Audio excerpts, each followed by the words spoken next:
Heroes becoming villains. It's a storyline that can become played out very quickly, or can end up greatly annoying an audience depending upon which hero is chosen to play out this story. But sometimes it can be done and go very well. And the case of the Return of the Golden Age Spider is one such instance. I'm Sasha, this is Casually Comics, and we're going to take a look at the Spider, or alias the Spider. Although he was never actually called that and people just thought he was. We're going to be using him to examine a truly well done retcon and a pretty cool death. Cool in that it was significant and had weight. But before we do that, we need to establish just who was the Spider. Firstly, the Spider name has floated around a lot in comics, not just at Marvel and DC. It's just a very common and easy name to go to. By the end of this, I feel like I'm not even going to think that Spider is a word anymore. The Spider. The Spider we're looking for was Thomas Halloway. He was created by Paul Gustafson in 1940. He debuted in Crack Comics #1 and was there until issue 30. Gustafson was both writer and artist for the character. The stories he appeared in those comics all went by the header alias the Spider. Years later, this would cause a bit of confusion with some people who would assume that this meant that he was actually called alias the Spider. It didn't help that the stories themselves would play with that, but his superhero name was just the Spider. Crack Comics was published by Quality Comics, who would have their characters purchased by DC, at the time National Comics, after their company went bankrupt in 1956. The original Thomas Halloway was, stop me if you've heard this one before, a millionaire playboy. He was based in New York, and his thing was he got tired of seeing crime just running rampant. So he decided to take his skills as a big game hunter and decide to hunt the most deadly game of all, man, or criminals, criminal man. Jewelry shops are looted, an ocean liner is destroyed, and a shipment of gold stolen, and numerous murders occur all in one night. The police are helpless, unable to find but a single clue, the sign of the cricket. So the crickets have organized again.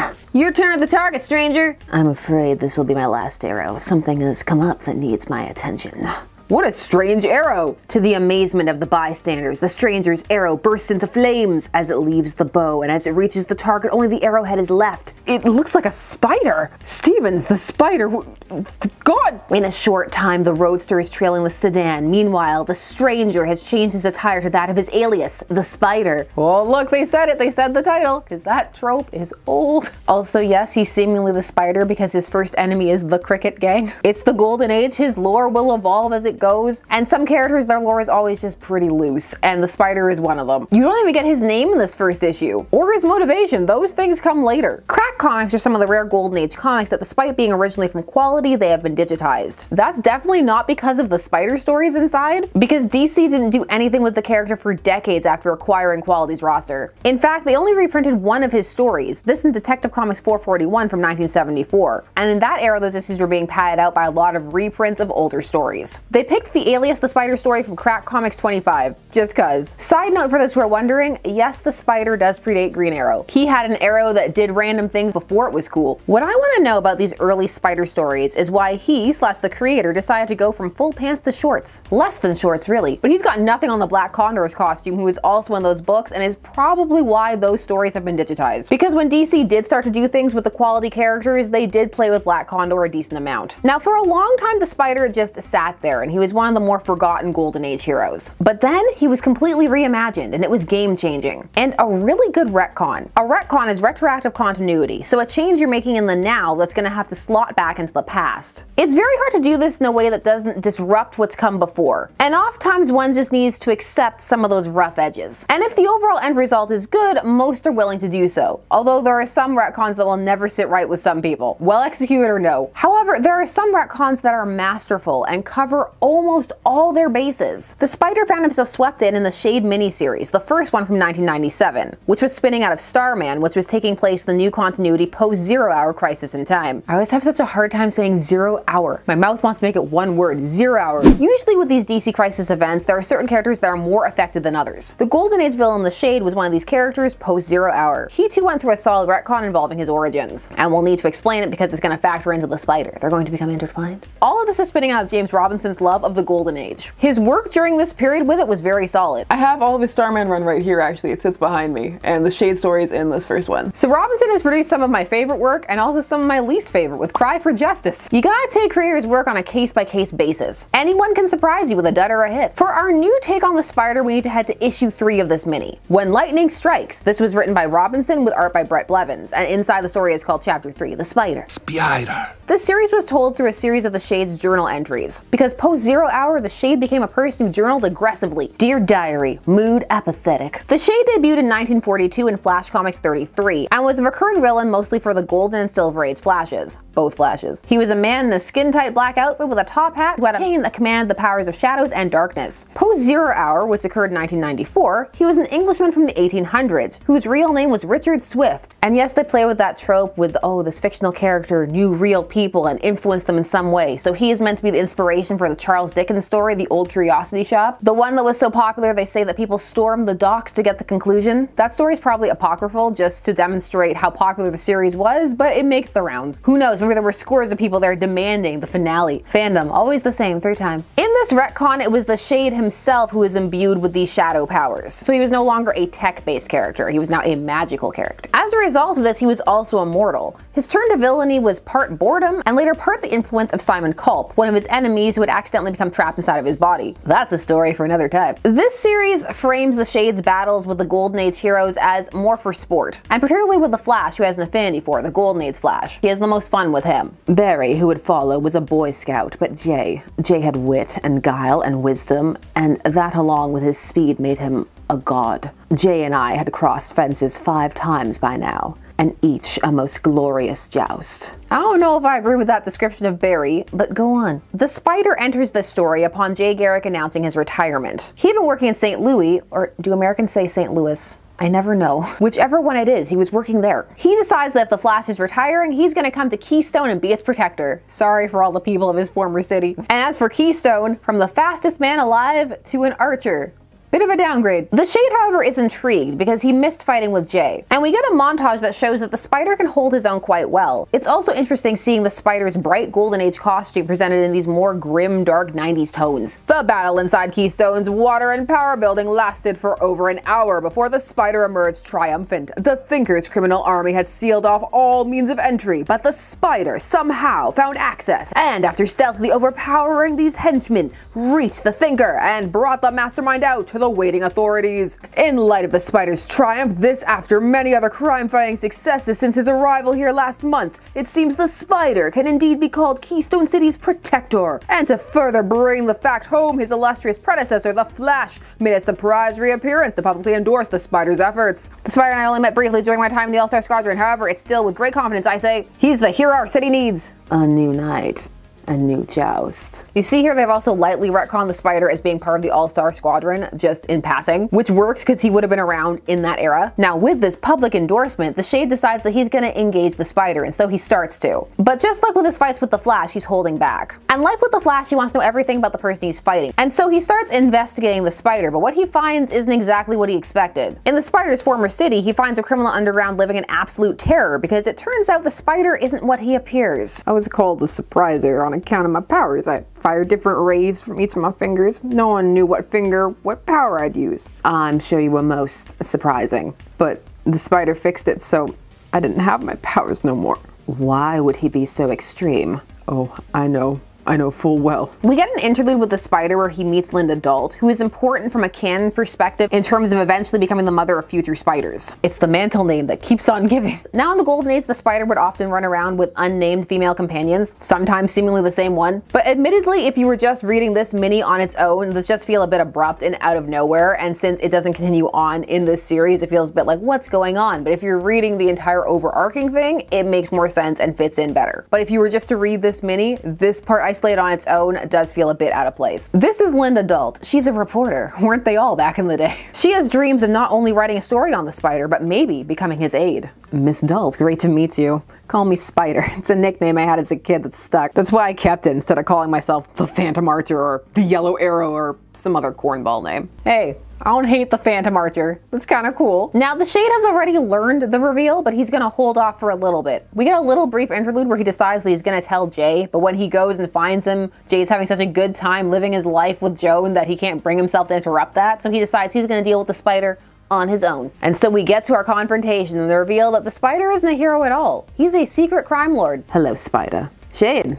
Hey, man. Every time.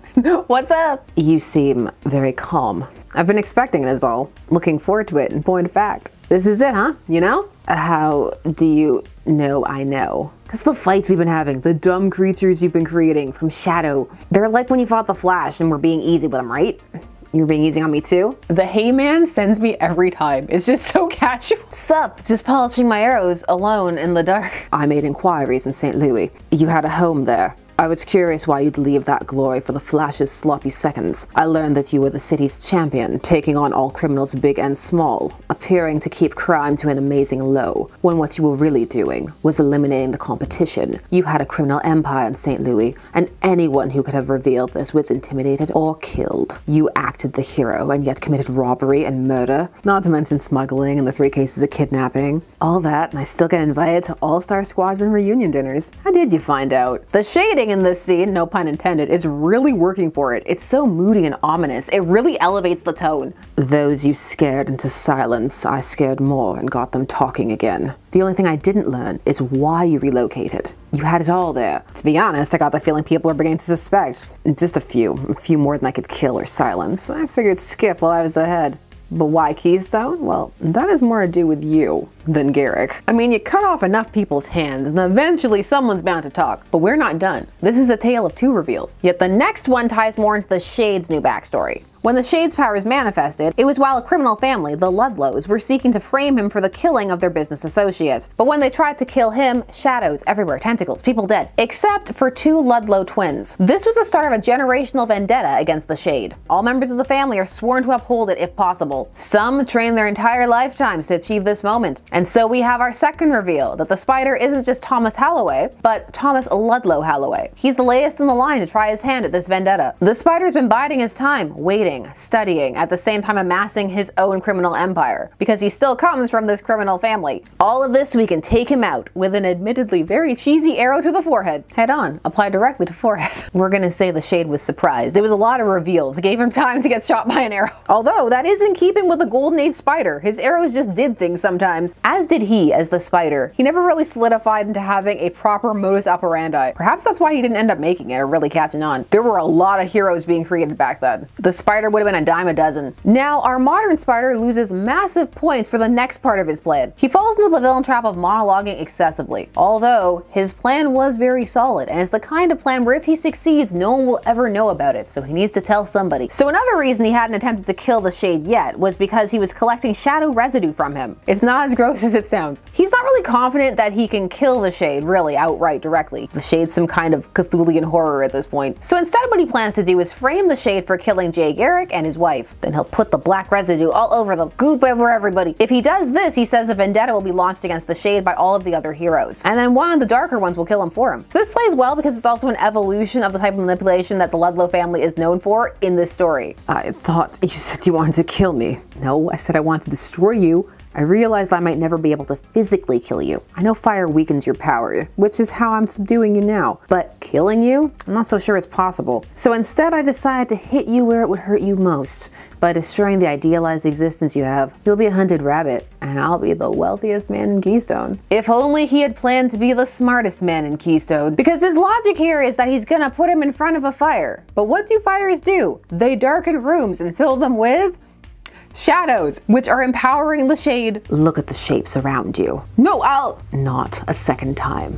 Now it's my turn. And so the Spider is killed by a bunch of shadow archers, and it looks pretty cool. I wish I had time to enjoy this. The contrast of the red against the black in this last death panel is chef's kiss. Excellent. More please. And if you need a laugh, here's the Shade throwing some black goop on someone's face to save Joan Garrick in the next couple of panels. I've been doing a lot of Tentatod videos. It's catching up with me. Now the Shade gives Jay Garrick the information they gather on the Spider and tells him to inform people but not to tell him that he helped in any way. Let the police come to their own conclusions. And the conclusion that they come to is that it was Dr. Midnight. I'm not sure how they come to that conclusion, but they're sticking to it. In shocking news today, Keystone's residents learned of the Spider's activities. The Spider's criminal network, which ruled St. Louis with a fierce yet covert hand, had already begun to extend to Keystone City. This made easier by the Flash's recent retirement. Now, the death of the Spider is used as the catalyst to get Jay out of quasi-retirement, and this incident is also the canonical start of the proper-ish friendship between the Garricks and the Shade. And as mentioned, an excellent retcon for the Spider. Here's how. Let's talk about it. This retcon doesn't require you to change change anything about the Golden Age Spider. In fact, it only adds to his backstory. He can still stay the same character. He can still be a rich game hunter. Even the name change is easily explained, just as something that he's just taking a name away. It's not even that he's a different person, and something like that would have been easy to pull off, especially back in that time period. This also works because the Spider wasn't one of the more fleshed out Golden Age heroes. He was lacking in motivations, and this really gives him some. At that time, he was a bit more of a paint-by-numbers hero. He didn't stand out so much against all of the others who were being created during that period. He's even overshadowed by others who come after with archery skill sets. They become more popular. So making him a secret villain when they brought him back was a cool angle. Now, I'm sure there are some who rankled at the idea. Perhaps there were some who were fans of the Golden Age character and wanted him to come back in a heroic sense, and so for them, this characterization may not have worked, but while for others, it might have landed. Mileage is gonna vary. There are other reasons not to go for the storyline. Some may find it very hard to believe that this person could be operating this huge criminal empire and people wouldn't notice, and that he'd actually be on a superhero team like the All-Star Squadron. However, overall, the execution of this storyline works really well. It adds a rich inner life to a character who before it didn't really have that much depth. It's also just an interesting idea, a hero who is using his heroics to cover up a criminal enterprise. And the fact that there's a duality to it, that he's doing it for his own personal gain on the one hand and also for this family vendetta, for honor. It makes him multifaceted. It's a good use of an obscure and otherwise potentially forgotten character. Up till that point, he'd been appearing in the backgrounds of things like DC histories or flashback issues. They really weren't doing anything with him. And at this time period in the 90s, when they were really starting to play with some of the Golden Age heroes again, they were bringing back a lot of them, and so in that sea, had he been brought back just as a hero, he may not have stood out as much. But this makes him different. But part of what makes this story work is its one and doneness. Objectively, the Spider is not a match for the Shade.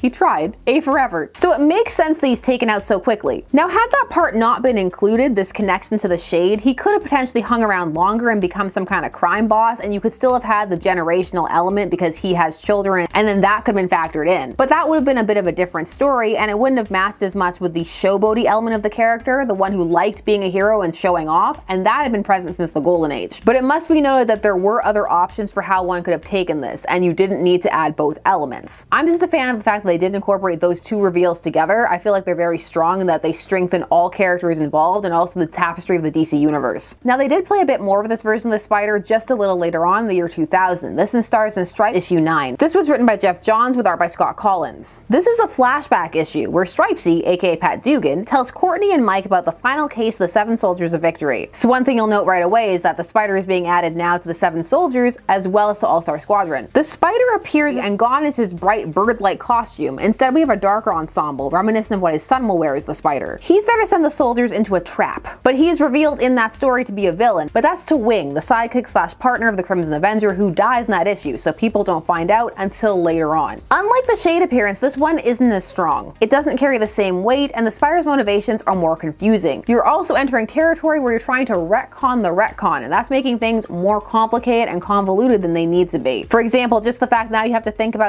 2 whole sets of heroes and he's running this criminal enterprise. Now it's getting a bit more hard to fathom. As for why he's doing this, there's no reason. It just comes across like he's a villain and so he does bad things and they need a reason to be sent over to Nebula Man.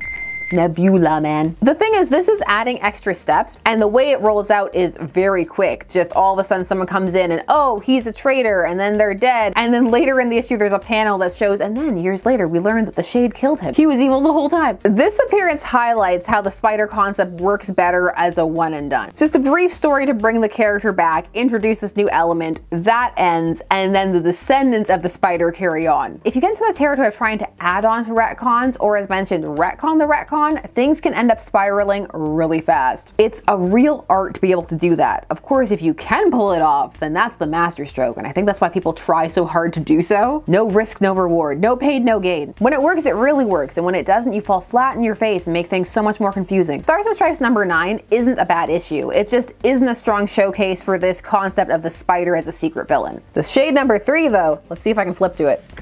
Let's see, can I do it? Can she do it? I did it.